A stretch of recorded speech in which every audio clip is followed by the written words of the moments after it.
வணக்கம், நான் உங்கள் வேலைக்காரன் பேசுகிறேன். நம்ம இன்றைக்கி என்ன பார்க்க போகிறோம் பார்த்தீங்கன்னா, சிசிடி கேமரா. நம்ம கஸ்டமர் வீட்டில் சிசிடி கேமரா மாட்ட போயிருக்கோம். மெட்டீரியல் எல்லாமே நம்மளே வாங்கி பர்ச்சேஸ் பண்ணி வந்தாச்சு. இப்போ நம்மளுக்கு மாட்டுறது மட்டும்தான் வேலை. இதில் கஸ்டமர்ஸுக்கு என்னென்ன தெரிஞ்சுக்கணும்னு பார்த்தீங்கன்னா, சிசிடி கேமரா பொறுத்த வரைக்கும் இந்த தப்பெல்லாம் தயவு செஞ்சு கஸ்டமர்ஸ் பண்ணாதீங்க.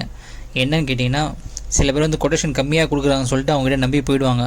நீங்கள் கொடுக்குற கொட்டேஷனோட அவங்க கொட்டேஷன் ரொம்ப கம்மியாக இருக்குதுன்னு சொல்லிட்டு போயிடுவாங்க. ஆனால் கேமரா அதேமாரி இருக்குமான்னு கேட்டால் கிடையாது. நம்ம போகிற கேமரா எல்லாமே 5 மெகா பிக்சல். சில பேர் வந்து காசுக்கோசரம் என்ன பண்ணுவாங்கன்னா 2 மெகா பிக்சல், அதுக்கும் கீழே வெறும் ஹெச்டி கேமரா அந்தமாரி போட்டு விட்ருவாங்க. அது என்ன ஆகுனா நாளடைவில் போக போக போக ஒரு மாதிரி டல்லாகி ஒரு மாதிரி புகை படிஞ்ச மாதிரியே இருக்கும் கேமரா. உங்களுக்கு அங்கேருந்து பார்க்கும்போது ஃபோன்லேயோ டிவிலையோ பார்க்கும்போது ஒரு கிளியரிட்டியே இல்லாமல் ஆகிடும் உங்களுக்கு கேமரா. அது உங்களுக்கு லோ பட்ஜெட்டில் கம்மி ரேட்டில் எல்லாமே வந்துடும். பவர் சப்ளை எப்படி சொல்கிறேன்னா, பவர் சப்ளை எல்லாம் ரொம்ப லோக்கல் ஐட்டமாக அந்தமாரி போட்டுவிடுவாங்க.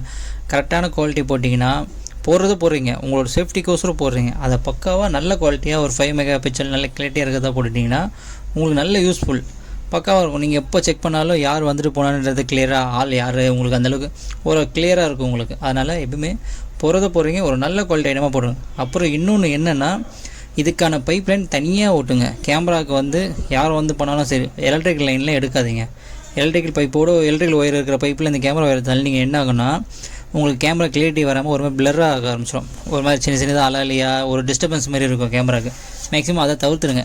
ஏன்னா இதுக்குன்னு தனியாக பைப் லைன் ஓட்டி இதுக்குன்னு தனியாக பாக்ஸ் வச்சு செட் பண்ணிவிடுங்க. செட் பண்ணிவிட்டு உங்களுக்கு நல்லது.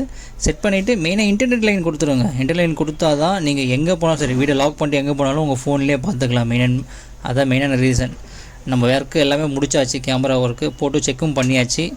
மறக்காமல் நம்ம சேனலை சப்ஸ்கிரைப் பண்ணிவிடுங்க.